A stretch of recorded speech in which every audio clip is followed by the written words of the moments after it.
हाँ दोस्तों, आप सभी को हमारे चैनल पर बहुत बहुत स्वागत। यदि आप हमारे चैनल पर नए हैं तो हमारे चैनल को लाइक करिए, शेयर करिए, सब्सक्राइब करिए।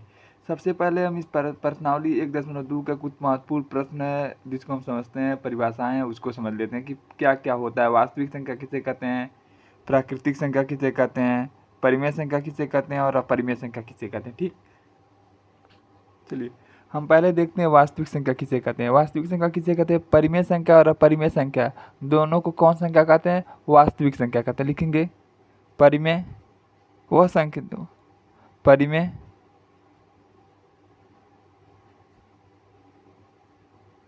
तथा अपरिमेय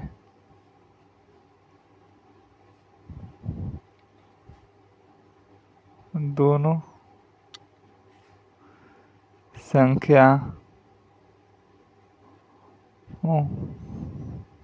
को वास्तविक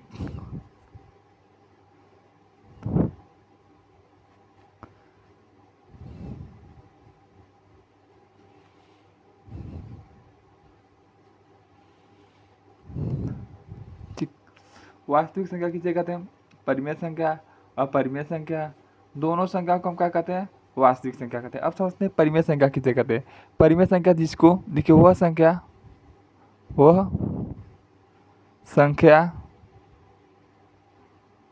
जिसको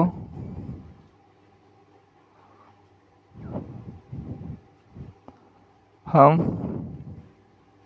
P/Q के रूप में लिख हैं और Q ना 0। ठीक है, परिमेय संख्या किसे कहते हैं, वह संख्या जिसको हम किसके रूप में लिख सकते हैं, P/Q इसके रूप में, P/Q यानी इसके रूप में लिख सकते हैं। और इसका मान जो हर है इसका मान 0 नहीं होना चाहिए, उसे क्या कहते हैं हम, परिमेय संख्या। और परिमेय संख्या किसे कहते हैं, जिसको P/Q के रूप में लिख लेते हैं, उसका Q का मान 0 हो सकता है, क्या कहेंगे। और परिमेय संख्या किसे कहते हैं, वह संख्या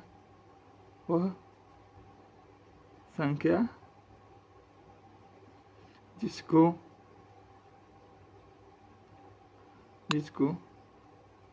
हम P/Q के रूप में लिख सकते हैं और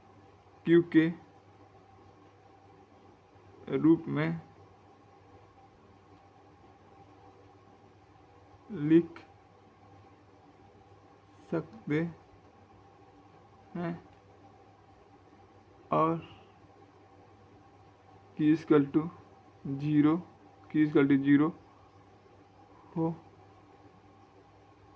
सकता है। ठीक है, Q = 0 भी हो सकता है। ठीक है, अगला सवाल हम परिभाषा यहाँ से देखते हैं। अब यहाँ से सवाल लगाते हैं, यानी आप समझ गए कि वास्तविक संख्या किसे कहते हैं, परिमेय संख्या दोनों को क्या कहते हैं, वास्तविक संख्या कहते हैं। अब परिमेय संख्या किसे कहते हैं, जिसको हम P/Q के रूप में लिख देते हैं, लेकिन Q = ना 0, यानी Q का मान क्या हो, Q = ना 0। ठीक है, मैंने Q का मान क्या ना नहीं होना चाहिए, 0 नहीं होना है। दूसरा का परिमेय संख्या किसे कहते हैं, वह संख्या जिसको P/Q के रूप लिख सकते हैं और जिसका Q का मान 0 हो सकता है। ठीक है, प्रश्नावली 1.2 करने जाना है। ठीक है, प्रश्नावली 1.1 को हम इथी में प्लेलिस्ट में डाल दिए हैं, जाकर प्लेलिस्ट से आप देख सकते हैं। ठीक है, नीचे दिए गए कथन में सत्य असत्य का कारण के साथ अपना उत्तर दीजिए। ठीक है, या तो सत्य बताना है या तो असत्य है, तो इसे क्या करना है, कारण के साथ अपना उत्तर दीजिए। ठीक है, कह रहा प्रत्येक अपरिमेय संख्या वास्तविक संख्या होता है। नहीं, वास्तविक संख्या किसे कहते हैं, जिसमें परिमेय संख्या हो और अपरिमेय संख्या दोनों हो। लिखेंगे वास्तविक संख्या किसे कहते हैं, जिसमें परिमेय संख्या भी हो। वास्तविक संख्या किसे कहते हैं, वास्तविक संख्या किसे कहते हैं, जिसमें परिमेय संख्या भी हो और क्या हो, अपरिमेय संख्या भी हो। जब यह कौन संख्या होगा, वास्तविक संख्या। हम एक कहते हैं कि प्रत्येक वास्तविक संख्या में अपरिमेय संख्या भी होता है, तो हम कहते हैं हाँ सही है, लेकिन यह कथन क्या हो जाएगा, असत्य है। ठीक है, देखो इस क्वेश्चन के एक बार पढ़िए। कह रहा है कि प्रत्येक अपरिमेय संख्या वास्तविक संख्या होता है। हाँ सही है, क्योंकि वास्तविक संख्या में क्या होता है, अपरिमेय संख्या भी होता है, परिमेय संख्या। तो मैंने कह रहा कि अपरिमेय संख्या वास्तविक संख्या होता है, तो कहेंगे सत्य बात है, हम सत्य है। ठीक है, क्या हो जाएगा इसका, सत्य हो जाएगा। ठीक है, हमको लगा कि बोल रहा है कि वास्तविक संख्या परिमेय संख्या होता है। ठीक है, तो थोड़ा मिस्टेक हो गया है, तो अब देख लीजिएगा। कह रहा है कि प्रत्येक अपरिमेय संख्या वास्तविक संख्या होता है। देखिए, वास्तविक संख्या में क्या होता है, परिमेय संख्या भी होता है, अपरिमेय संख्या भी होता है। ठीक है, और ये दोनों क्या होता है, तो इसमें बोल दिया कि अपरिमेय संख्या, इसमें अपरिमेय संख्या है ना, तो इसलिए हम क्या कर देंगे, इसको सत्य कर देंगे। ठीक है, अगला क्वेश्चन देखिए, कह रहा है कि संख्या रेखा पे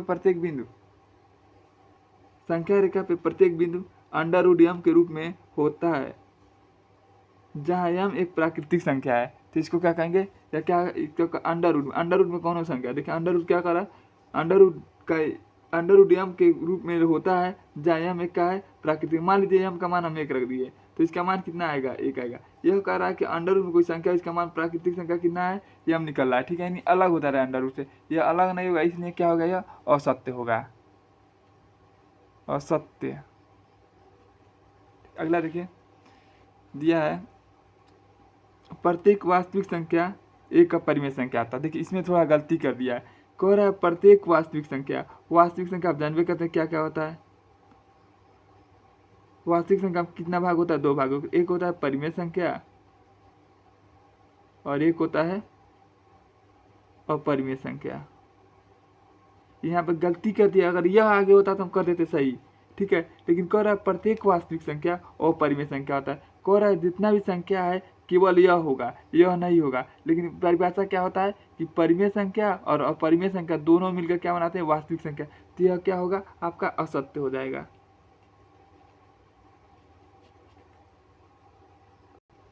कह रहा है क्या सभी धनात्मक पूर्णांक का वर्गमूल अपरिमेय होता है, यदि नहीं तो एक ऐसा संख्या का वर्गमूल का उदाहरण दीजिए जो एक परिमेय संख्या है। देखिए, पूर्णांक संख्या कर रहा है, पूर्णांक संख्या यानी 0, 1, 2, 3, 4, 5, 6, 7।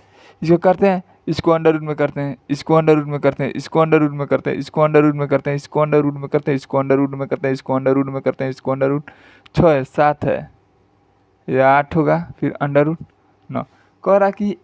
कह रहा कि वर्गमूल अपरिमेय संख्या होता है। ठीक बा, यह क्या होगा, अपरिमेय संख्या होगा, यह भी अपरिमेय संख्या होगा, ये भी अपरिमेय संख्या, क्योंकि अंडर रूट में मान नहीं निकाल पाएगा इसका अपरिमेय। लेकिन इसका क्या होता है, 2 होता है। ठीक है, तो क्या होगा, परिमेय संख्या होगा।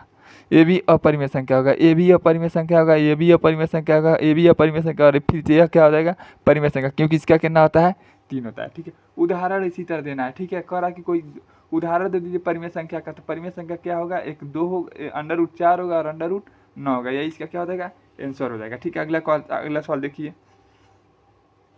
कह रहा है दर्शाइए कि संख्या रेखा पर अंडर रूट 5 को किस प्रकार से निरूपित कर सकते हैं। देखिए, इसका नियम होता है, अंडर रूट 5 है ना, अंडर रूट 5 है। ठीक है, अंडर रूट 5 है, ठीक, अंडर रूट 5 है, तो एक संख्या अपनी मर्जी से मान लेंगे अंडर रूट 1। मतलब ये अंडर रूट 1 में हम कितना जोड़ दें कि अंडर रूट 5 हो जाएगा। तो क्या करेंगे, अंडर रूट 4 जोड़ देंगे तो कितना आ जाएगा, अंडर रूट 5 हो जाएगा। तो इसको क्या करेंगे, हम एक संख्या रेखा लिखेंगे, यहाँ पर लिखेंगे 1, 2, 3, 4, और इसको लिखेंगे 1, 2, 3, 4। इसको करेंगे under root, under root, under root और अंडर रूट। इसको क्या करेंगे, इसको बढ़ा देंगे, इसको यहाँ से मिला देंगे, यह हो जाएगा यहाँ से यहाँ तक की दूरी क्या हो जाएगा, अंडर रूट 4, और यह दूरी क्या हो जाएगा, अंडर रूट 1।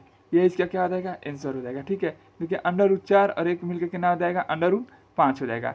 ठीक है, अगर इसको सूत्र को हम देखना है तो इस सूत्र को भी आप देख सकते हैं, लंब का स्क्वायर कॉल बराबर क्या होता है, लंब का स्क्वायर प्लस आधार का स्क्वायर, उस पर रख देंगे तो इस सूत्र का आंसर आ जाएगा। ठीक है, आंसर इतना आ जाएगा। ठीक है, नहीं तो कहिए तो हम लगा कर दिखाते हैं। ठीक है, सूत्र होता है आपका कॉर्ड का स्क्वायर बराबर लंब का स्क्वायर प्लस आधार का स्क्वायर। यह कितना है, लंब, और क्या है, आधार। यह क्या होगा, कॉर्ड का स्क्वायर बराबर लंब का स्क्वायर, यानी अंडर रूट 1 का स्क्वायर प्लस आधार का स्क्वायर, यानी अंडर रूट 4 का स्क्वायर। इसको करेंगे तो 1 हो जाएगा, स्क्वायर से अंडर रूट क्या हो जाएगा, खत्म, और स्क्वायर से अंडर रूट खत्म। इसका क्या जाएगा, 4 जोड़ देंगे, 4 1 कितना हो जाएगा, 5 हो जाएगा। ठीक, देखिए इधर कड़ है, ठीक, यहाँ से समझते हैं, यहाँ तक इधर कितना आया, कड़ बराबर कितना निकले, अभी कड़ बराबर निकाले हैं 5, इधर स्क्वायर, स्क्वायर इधर आएगा तो क्या बना देगा, अंडर रूट, कड़ बराबर अंडर रूट 5। यही हमको सिद्ध करना था। ठीक, इतना बड़ा लगाइए या तो यह आप लगाइएगा, नहीं तो यह लगाइएगा, नहीं तो यह लगाइए, दोनों में से कोई एक लगाना होता है। ठीक है, इसका क्या हो जाएगा आंसर, आंसर इसका यही वाला होगा। ठीक है, यह तो सिर्फ हम बताएं आपको सिद्ध करके कि आंसर इतना भी आता है, √5 में सिद्ध करना तो √5 आएगा। ठीक है, ठीक उसी प्रकार एक संख्या है, कह रहा कि संख्या रेखा पर √10 को स्थानांतरित कीजिए। ठीक है, तो हम क्या करेंगे, इसमें क्या करेंगे, √1 अपने तरफ से मान लेंगे, और √1 में कितना जोड़ दें कि √10 हो जाएगा, तो √9 जोड़ेंगे तो कितना आ जाएगा √10। तो इसको क्या करेंगे, यहाँ पर एक रेखा खींचेंगे, यहाँ से शुरू करेंगे, 1 2 3 4 5 6 7 8, यह क्या हो जाएगा 9, 1 2 3 4 5 6 7 8, यह क्या हो जाएगा 9। इसको सब पे क्या करेंगे, अंडर और